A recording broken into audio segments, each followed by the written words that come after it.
What do you want? It's blowing through. Then keep on blowing. Burn it down. Hi, John. How you doing, sir? Nice to see you. Nice to meet you. Not bad, you too. Yeah, Where are you thanks very much from? I'm originally from Huddersfield, but Ah, I'm actually in the north of Spain now. I've been living in Bilbao in the north of Spain for the last like 20 odd years now. Yeah, yeah. okay. And where are you right now? I mean, yeah, I'm in Bilbao. It was at Oh, the football great. yesterday, Manchester Where and are Tottenham. you? Probably you supported Manchester then, I'm or in kind of in not? between both because I studied I was lived right next door to the stadium in Tottenham as well. 'Cause I was kind of like in between both worlds yesterday. Yeah, and Okay. also I was kind of with Bilbao kind of a couple of weeks before when they played Manchester as well. Yeah. Oh, great. Well, I'm an Arsenal supporter, so I don't know. What do I know? Listen, thanks very much for speaking to me. Congratulations, the movie. It's fantastic. I loved it. It's great. Thank you very much. Thank you. So, so I know that kind of the original, the Slow West movie, you kind of that kind of came from your love from visiting America, or when you were touring with the Beta Band, I understand. And then I was Yeah. reading an interview that just before you released a kind of an art, sort of kind of artwork in a museum. No, it's kind of, I think it was while you were during COVID, you saw a nail. And you said that Oh, nail needs a yes. painting on. That was, I think it was The Guardian. So I'm quite curious. Yeah. Like, so the kind of America was kind of your inspiration for the movie. The nail was Yeah. the inspiration for this artwork. So I'm quite curious. What was the kind of inspiration for this Western movie set in the British Isles in that specific era?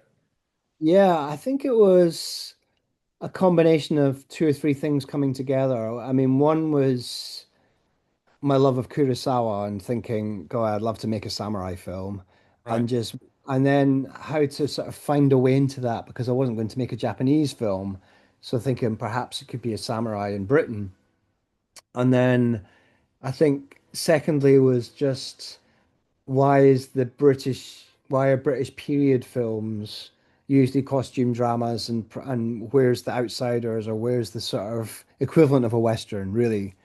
So I sort of thought, could it be a Western? Could it be a West? Because samurai in films and Westerns are interchangeable. So could I really treat this like a Western with a samurai character and outsiders and musicians and bandits the same way as sort of I treated um, the idea of Slow West being a land full of America being a land full of immigrants back then, which it kind of was, Yeah. and not just American cowboys. So I thought, why? I would like to do the same to Britain. I'd like to suggest that Britain was full of a land of people from all over the place too. And so they were the core things. I actually made a little samurai music video for the Beta Band about 25 years ago in exactly the same location. So All I right. think that was, I mean, it was much more of a silly little Shogun Assassin influenced silly little sort of 5 minute thing. But I guess that was actually the seed of it as well, to sort of return to that.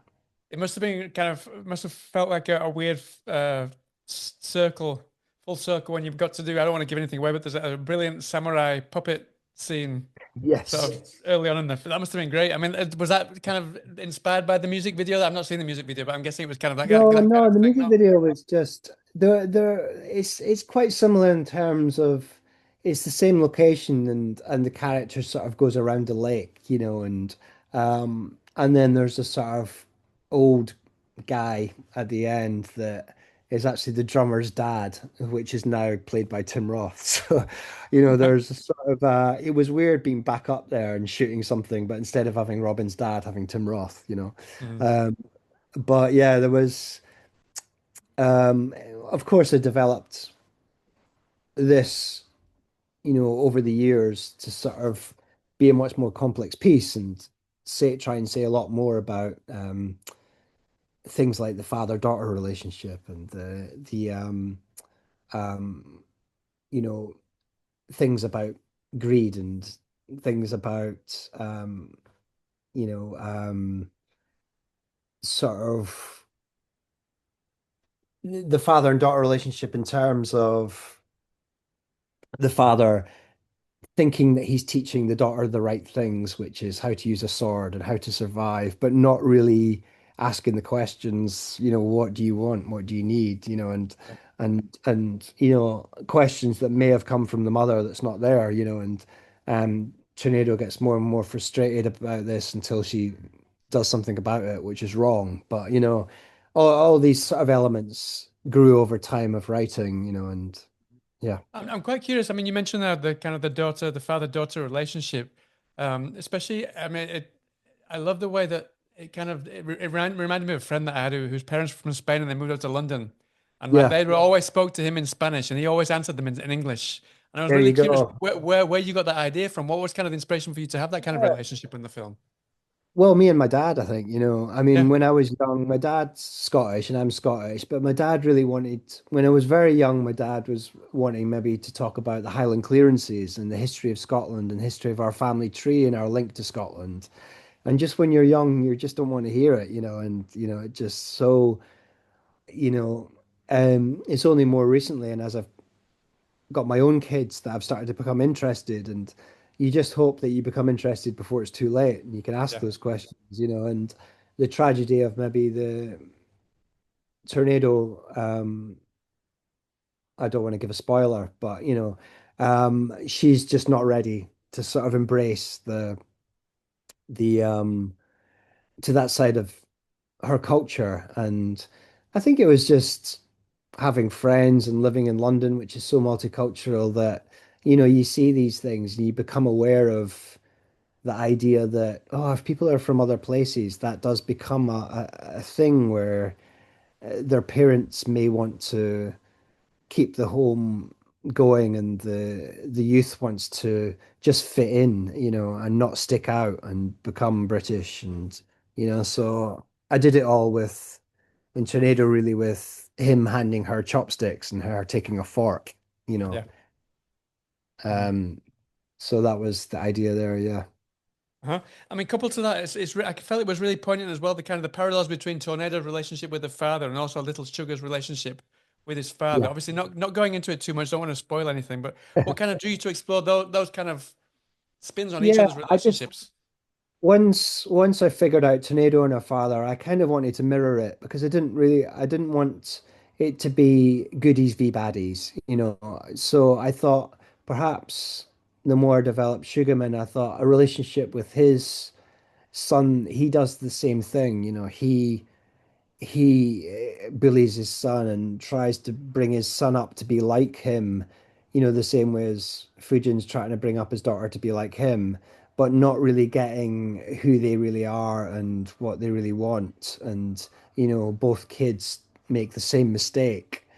And because both kids have made the same mistake and both kids have fathers that have tried to teach their own, instill their own way on them.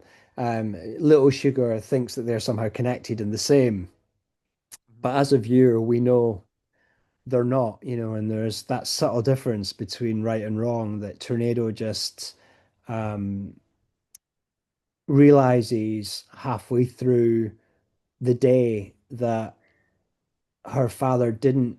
There's a line when Little Sugar says, "Your father must have bullied you and hit you or something," and she says he didn't, and she suddenly realizes, you know, the love her father gave her and the situation she was in was fortunate and different from Little Sugar. So she changed, and but Little Sugar didn't. So Little Sugar just went straight on with his, and there's something I think I picked up in Kurosawa films about characters that change and characters that don't.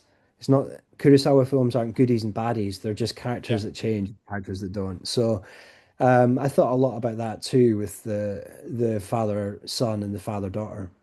Mhm.